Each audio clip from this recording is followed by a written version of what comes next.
So it's Kenneth Yim from Broadview Avenue Group from Keller Williams and Michael Ng from the Broadview Avenue Group.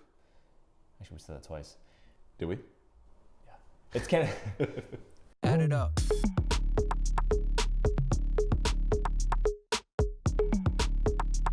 Okay, Michael. Hey, everyone. Hey. First of all, you guys should meet Michael Ng. He is new to the team. He's been here for 3 weeks now. Yep, been about 3 Learning, weeks. training, but I don't have to train him much. He's been in the business for 5 years, working with fires. Yep, mostly first-time home buyers, some investment clients. Okay, so he's 5 years in the business, so he knows what he's doing. His area of expertise is. East Toronto, anywhere up until Woodbine and parts of downtown Toronto. Okay, awesome. I'm sure you guys have heard about the 1% rule of investing in real estate. That's basically the gross monthly rental that you're gonna get. So say you get $2,500 from a tenant, then rent should be no more than 1% of the purchase price, which makes the purchase price at $250,000. Where in Toronto are you gonna find that? You're not gonna find that anywhere. If you miss out on the 1% rule, then that means, what is it now in Toronto?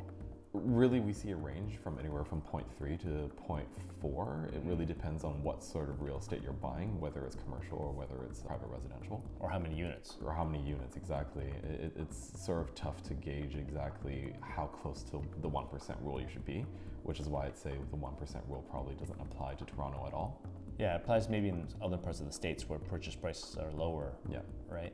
So if it's less, that means you're getting less cash flow. That means you may or may not be cash flow positive. More than likely not cash flow positive with 20% down. And actually, for that matter, it's not 20% down. It doesn't matter how much down you have because you're not supposed to include financing in your cash flow analysis. Well, in real cash flow, yes, but not in your cap rate analysis anyway. So the cap rate's essentially what we look at to see if an investment's worth what the price is, and it's net operating income divided by the price of purchase. And with that cap rate, essentially we can gauge whether an investment's better than another one, and it's just one of the tools that we use. Sure, that's annual income. It's annual net income.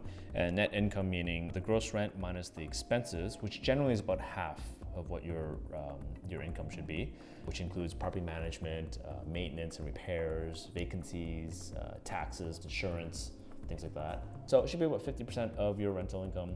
Which is one of the rules that we talked about as well. Right. Right, the 50% rule. Right. And that generally holds true, I think, in Toronto, because I think labor is still the same as anywhere else, really. Yeah, for sure. I mean, unless you're buying in condominiums, where sometimes your maintenance fee might throw that rule out of whack, but it depends. Well, on one hand, the maintenance fees, like if you're paying maintenance fees for a condo, yes, it's a little more expensive, but you don't have to change any roofs. You don't have to, do any like kind of major fire insurance. You have just condo insurance, which is a lot cheaper than regular house insurance. Things like that, right? So yeah, I'd say it's a case by case. Right. So what happens if it's cash flow negative? Do you still want to buy the property or not? It depends on your situation entirely. I mean, there's an opportunity for everyone. I think that if you are cash flow negative, maybe you're the type of buyer that needs to prove that you have a cash flow negative property for tax purposes and whatnot. You can make anything cash flow positive, really. It just, if you count financing, that is. You just got to put more money down, that's it, and it'll be cash flow positive. Or, I mean, even if you're throwing an extra $200 or $300 at a property, it's, you're essentially paying down your mortgage anyway. Right. And then by 25 or 30 years, you have the place completely paid off because that's the amortization of a mortgage. Yeah. And a lot can happen within that time. Even if it's 15 years, I'm sure you pay more than half of it off, which is great. Rents appreciate. Yeah. So in the short run, yeah, it'll be cash flow negative for a little while. But if you hold the asset long enough, I think it'll be fine.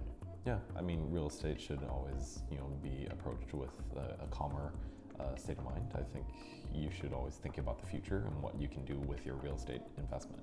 So long-term investing, in other words. Well, I mean, long-term depends on person to person. Maybe it's 5 years, maybe it's 10 years, but I do think that, you probably shouldn't flip the property that you bought, in 6 months. Well, you could, you make a small profit, but then you're subject to capital gains and all that kind of stuff, and it just doesn't make sense, right? We don't have any 1031 exchange. Unless it's a great deal and you can offset the land transfer tax and the capital gains and whatnot that you have to pay for it within a year. Right, and then repurpose that capital to something else. Exactly. So we'll talk about that in another video of when to actually exit your real estate investment. But this time around, let's talk about how I actually don't even like cash flow positive properties. I don't like them. I mean, they're great and all, but you're not going to get rich off of cash flow, like to the truth. You're not going to retire off of cash flow. It's going to be really difficult. You can have a lot of, at least in Toronto, you have to have a lot of assets for that. And when it's cash flow negative, that just means that the asset's expensive, and chances are probably still going to be more expensive down the road when someone else buys it off you. Absolutely, because if it's cash flow negative, the odds are it's a highly desirable property. That's right. That's right. And that doesn't change overnight. I mean, if it's desirable now, unless people suddenly leave Toronto and never come back, it'll still be Which is kind of desirable. happening right now. But in the short run, anyway, I think it's In going to the short run, change. yeah. When offices get back to normal and the world and we get the vaccine and everything. But we'll see about that. Okay, so it's Kenneth Yim signing out. I'm Keller Williams, Broadview Avenue Group with Michael Ling. If you have any questions, go to the website, click on the button to book an appointment, and we'll talk to you soon. See you guys.